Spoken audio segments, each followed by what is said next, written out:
Sejam todos muito bem-vindos ao canal Escatologia Vitoriosa com Fábio Cabral. Hoje eu farei um vídeo react a respeito do preterismo, das duas divisões que tem dentro do preterismo, o preterismo parcial e o preterismo completo, para desmistificar o que muitos falam a respeito do preterismo, colocando como se fosse só uma coisa, colocam tudo num pacote só.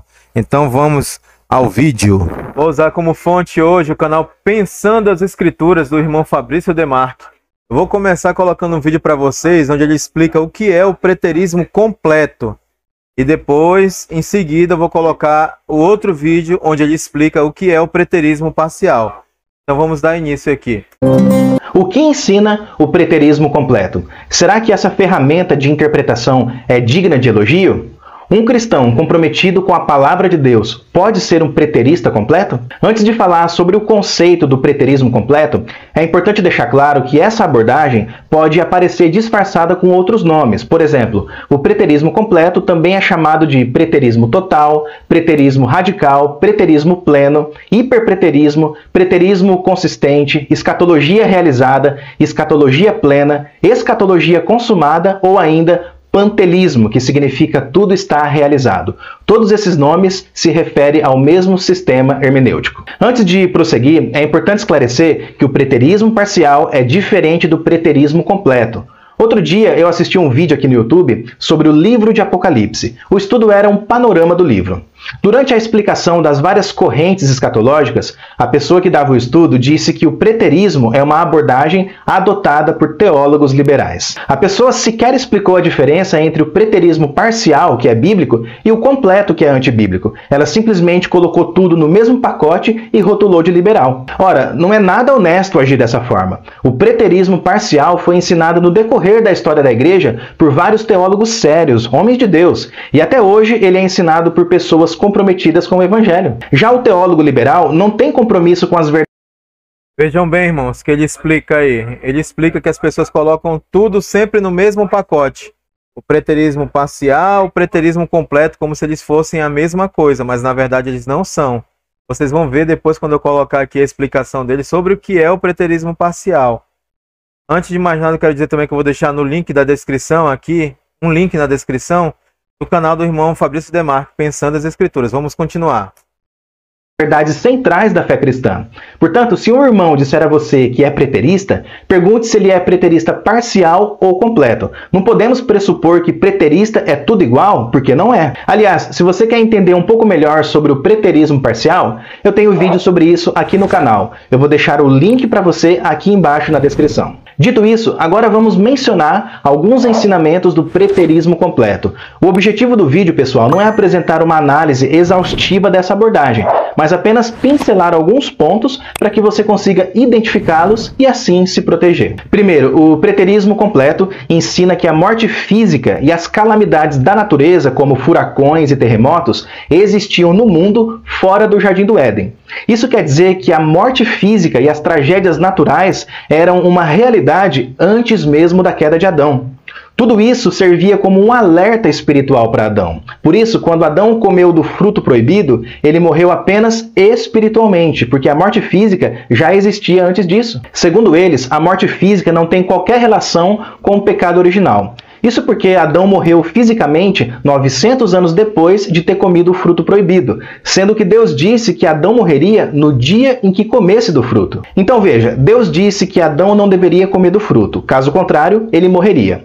Adão comeu e não morreu. Logo, o pecado não tem nenhuma relação com a morte física, dizem eles. Dessa forma, os preteristas completos afirmam que a morte física sempre fez parte do universo criado por Deus. Se Adão não tivesse pecado contra Deus, mesmo assim, ele morreria fisicamente. A morte física é simplesmente natural, faz parte da humanidade. Todavia, esse ensino é herético. Pensa comigo, a Bíblia diz que Deus olhou para a sua criação concluída e disse que tudo era muito bom. Então, se a morte física é algo natural da criação original de Deus, logo temos que admitir que a morte é boa. E só uma pessoa maluca vai afirmar uma coisa dessa. Se a morte é boa, então por que Jesus chorou quando Lázaro morreu? Se a morte é boa, por que ela envolve dor, sofrimento e tristeza? E mais, se a morte é boa e faz parte do universo criado por Deus, praticar o assassinato não seria um pecado nem um crime, mas a promoção do bem. Segundo, o preterismo completo nega a futura ressurreição física do povo de Deus. Perceba que essa negação é uma consequência lógica do ponto anterior.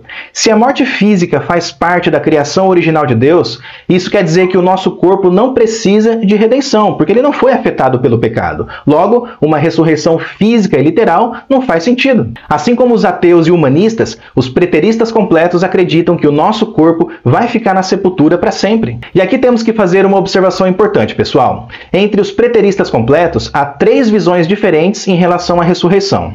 A primeira visão ensina que a palavra ressurreição na Bíblia se refere sempre à ressurreição espiritual, ou seja, ao novo nascimento.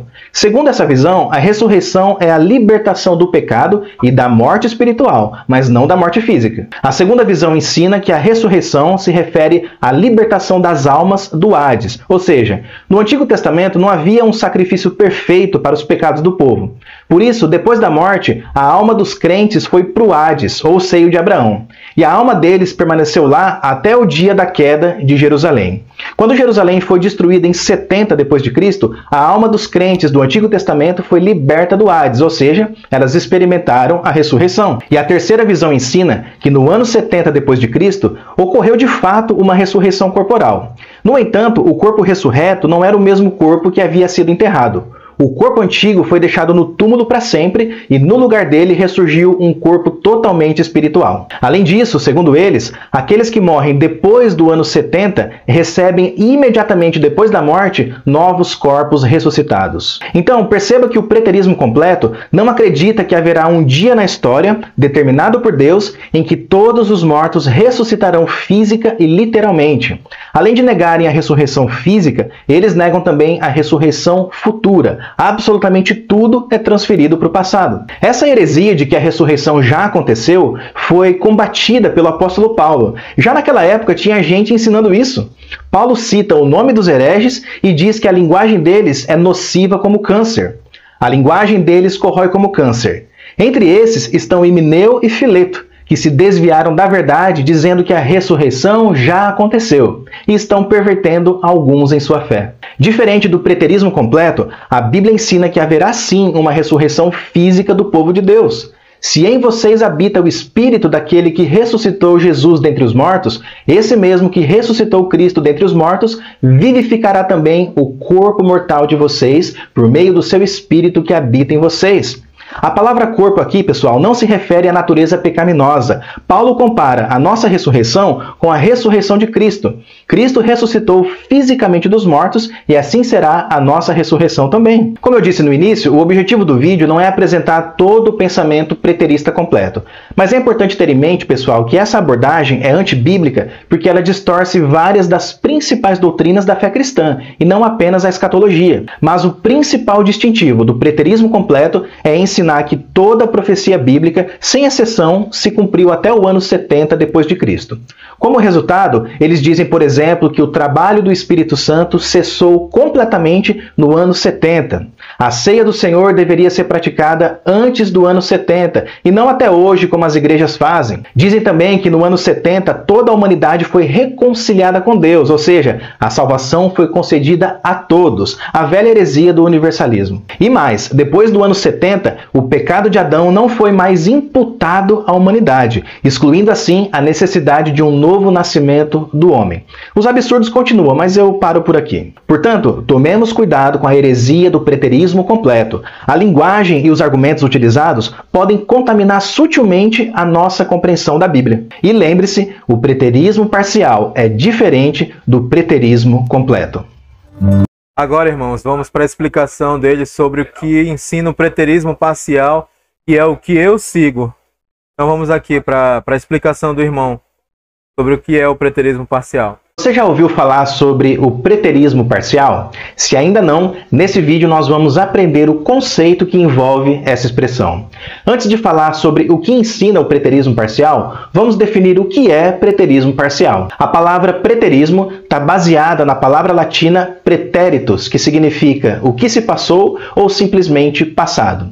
Na escola, nós aprendemos sobre isso em língua portuguesa. Lembra dos 3 tempos verbais? Pretérito perfeito, imperfeito e mais que perfeito. Cada um desses tempos verbais tem suas particularidades, mas em essência, os 3 são utilizados para indicar o tempo passado. No campo teológico, o preterismo parcial aponta para o passado. Ele é usado para interpretar as passagens proféticas da Bíblia, especialmente as passagens relacionadas à escatologia, como Apocalipse, Mateus 24 e outras passagens. O preterismo parcial não é exatamente um sistema teológico, é mais do que isso. Ele é um método hermenêutico, ou seja, uma ferramenta de interpretação. O estudante da Bíblia que é preterista parcial é aquele que crê, por exemplo, que a maioria das profecias de Apocalipse se cumpriu no primeiro século da era cristã, especificamente na destruição de Jerusalém e do templo que ocorreu no ano 70 depois de Cristo. Agora, por que preterismo parcial? A palavra parcial serve para distinguir essa abordagem do preterismo total, que é uma abordagem herética e antibíblica. Em resumo, o preterismo total ensina... Vamos enfatizar aí essa parte de que o preterismo completo é uma heresia, irmão. Vamos pegar bem nessa parte aí. Preterismo completo é uma heresia. A escatologia consumada é uma heresia. Vamos continuar. Ensina que todas as passagens proféticas se cumpriram no século I. Não há exceções, tudo já aconteceu e não há nada para se cumprir no futuro. Outro ponto importante a ser dito é que não existe unanimidade entre os preteristas parciais em relação ao entendimento de certas passagens bíblicas. Por exemplo, os preteristas parciais não interpretam da mesma forma o sermão profético de Jesus em Mateus 24. Alguns acreditam que os eventos de Mateus 24, versos 4 a 34, se cumpriram no século I, mas que os eventos do versículo 35 em diante ainda vão se cumprir.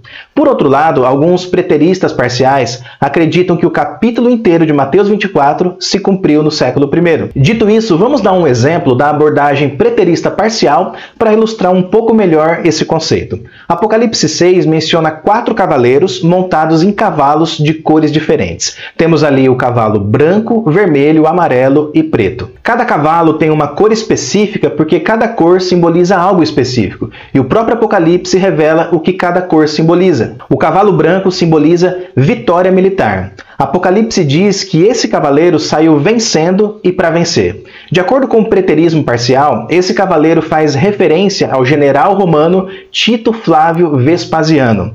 Isso porque foi Vespasiano que deu início à guerra judaico-romana que resultou na destruição de Jerusalém no ano 70. O cavaleiro do cavalo vermelho simboliza derramamento de sangue. Ora, em guerras, muito sangue é derramado, por isso, esse cavaleiro simboliza o aspecto sangrento da guerra judaico-romana. O cavaleiro do cavalo preto simboliza angústia e desespero, que são sentimentos gerados pela fome severa. Esse cavaleiro carrega na mão uma balança, indicando preços exorbitantes no comércio por causa da escassez de alimentos. Uma pausa aqui só para dizer, irmãos, que para que você entenda de uma forma mais clara, assista o vídeo até o final. Porque muitas pessoas não assistem o vídeo até o final, aí às vezes vão fazer comentários a respeito, dizendo que não creem nisso, não entenderam aquilo. Assista o vídeo do início ao fim. Vamos continuar. E sabemos, pessoal, que a fome também é consequência de uma guerra. Portanto, novamente, o texto enfatiza mais um detalhe da guerra judaico-romana. E por fim, o cavaleiro do cavalo amarelo simboliza carnificina. Documentos históricos comprovam que na destruição de Jerusalém no ano 70, muitos judeus foram mortos como resultado do juízo de Deus. Então perceba, o preterismo parcial entende que os 4 cavaleiros de Apocalipse simbolizam a guerra judaico-romana que levou Jerusalém à destruição definitiva no ano 70 depois de Cristo. O mesmo acontecimento é apresentado a partir de ângulos diferentes. O texto apresenta o início da guerra com Vespasiano, cavalo branco, que gerou várias consequências como derramamento de sangue, cavalo vermelho, fome, cavalo preto, e morte, cavalo amarelo. Aqui no canal eu gravei um vídeo explicando em detalhes o significado dos 4 cavaleiros do Apocalipse. Eu vou deixar o link do vídeo aqui no card para você. Portanto, o preterismo parcial é uma ferramenta de interpretação bíblica. Essa ferramenta é extremamente útil